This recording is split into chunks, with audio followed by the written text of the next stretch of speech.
मालिक, मालिक आप यहाँ? अब ऐसा कौन सा अपराध कर दिया मेरी पत्नी ने जो आप इतने क्रोध में यहाँ आ गए?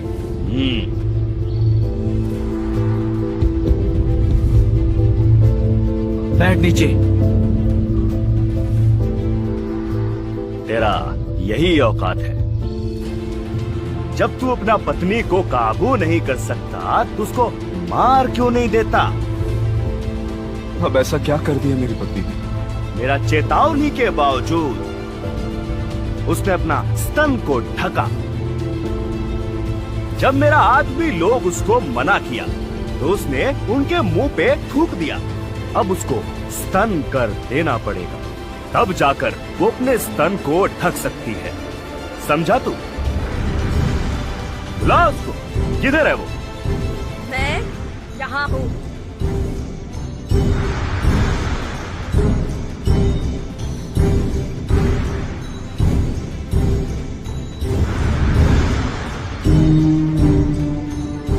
मैंने तेरे को चेताया, फिर भी तू मेरा बात नहीं माना। अब तुमको स्तन कर देना पड़ेगा, तभी तुम अपना स्तन को ढक सकता। कपड़ा हटाओ। हम ना तो अपने स्तन से कपड़ा हटाएंगे और ना ही स्तन कर अदा करेंगे। तेरा इतना साहस कि प्रधान जी की बात से इनकार करेगी?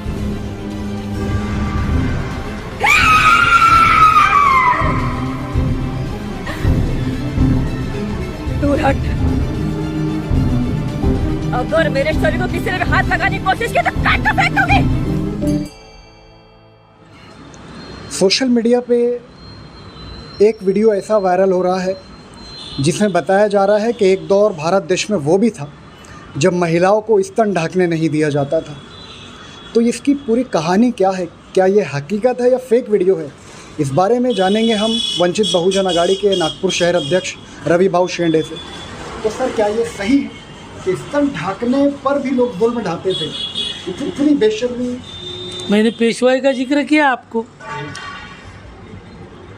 आप ही नहीं, इस देश की सारी मीडिया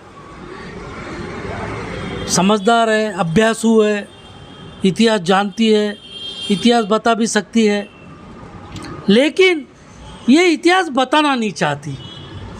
स्तन ढकने की भी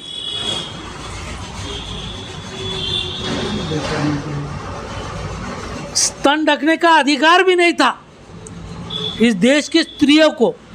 इसको मनुस्मृति कहते हैं। कब का दौर था सर? ये पेशवाई का, जब शिवाजी महाराज का राज्य जाने के बाद, जब ये पेशवाई ने अपने हाथ में, बाजीराव पेशवा से लेके सब इन्होंने ये किया, तब कुछ भी अधिकार नहीं था, सारे अधिकार इन्होंने छीन लिए थे। इतना बुरा दौर शायद ही इस देश में कभी आया होगा। पर इस देश के हुक्मरानों को आज ये इतिहास भूल रहे लोग। भूल रहे क्या? भुला दे रहे हैं कि ऐसा इतिहास को भुलवा रहे हैं। और ये नया इतिहास, आज सावरकर का इतिहास बताया जाता है। पेशवाई ने इतनी दरिंदगी यहाँ के लोगों के साथ की, उसको सामने नहीं लाने दिया जाता है। नहीं तो ये अनुपम खेर और ये जोशी और अग्निहोत्री जैसे कई लोग पहले अगर फिल्म बनाते तो उस पे बनाते। देवदासी कैसी बनती? व्हाट इज देवदासी? ये हिंदू धर्म की एक संस्कृति है। देवदासी मंदिरों में छोड़ दिया जाता है इन महिलाओं को। कोई जाति धर्म नहीं देखा जाता है। खुलेआम नंगी निर्वस्त्र महिलाओं को छोड़ दिया जाता है। नहीं तो देवदासी का इतिहास बताते। ये एड़े लोग हैं क्या? ये क्या नाम है उसका? ये पल्लवी जोशी एड़ी है कि वो अनुपम खेर एड़ा या अग्निहोत्री एड़ा है?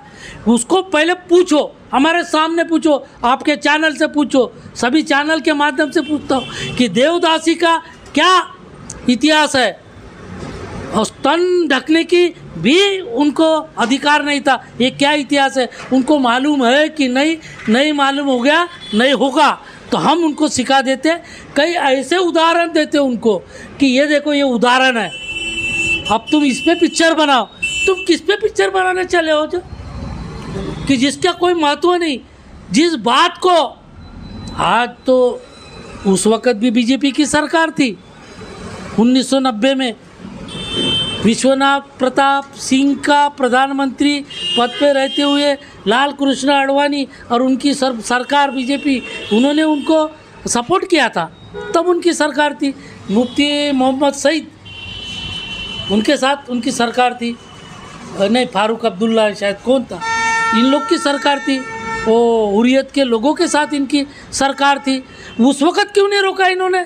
उसी वक़्त रोकना था, उनके पास सारे अधिकार थे। नहीं, परिस्थिति बदलाने के लिए आज ये 2014 से जो खेल चालू है, आज अपने मंसूबे में वो सफल होते जा रहे हैं, लेकिन इस देश का ओबीसी, इस देश का आदिवासी, इस देश का संविधान को मानने वाला वर्ग जब तक ये इकट्ठा होता नहीं, संगठित होता नहीं, उनके मंसूबे कामयाब होते रहेंगे।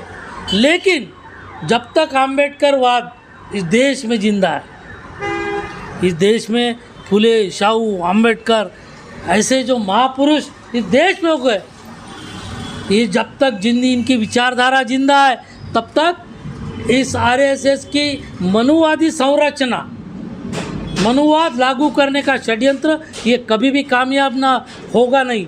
ये कितने भी पिक्चर निकाले और ये कितने भी बड़े पैमाने पे सत्ता में आए, लेकिन इस देश का संविधान ये बदल नहीं सकते।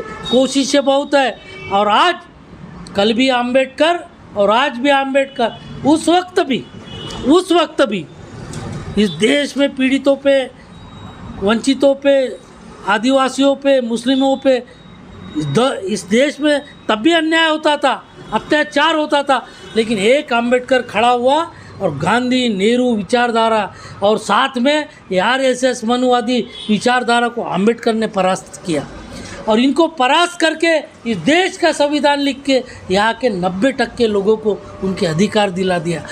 सिर्फ और सिर्फ आज ज़रूरत है उस संविधान की सुरक्षा करने की। अगर ये सारे लोग इकट्ठे और संगठित हो गए तो ये आरएसएस की विचारधारा, मनुवादियों का षड्यंत्र और ये पिक्चर बनाने वाले, इनको कभी भी हम लोग परास्त कर सकते हैं। तो आज भी हम लोग जिस प्रकार से कल भी अम्बेडकर उसी जोश से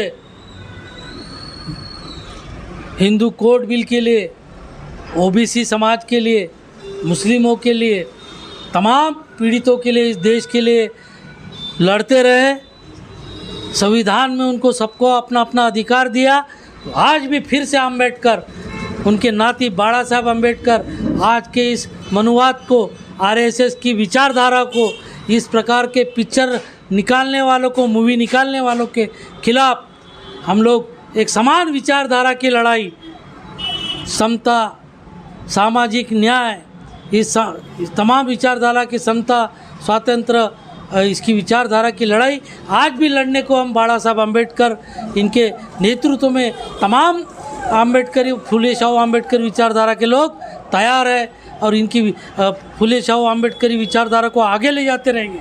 और ये क्या बोलते हैं, आरएसएस और मनुवादी विचारधारा को हम परास्त करके रहेंगे। प्रकाश आंबेडकर जी के नेतृत्व में हम संघर्ष करते रहेंगे।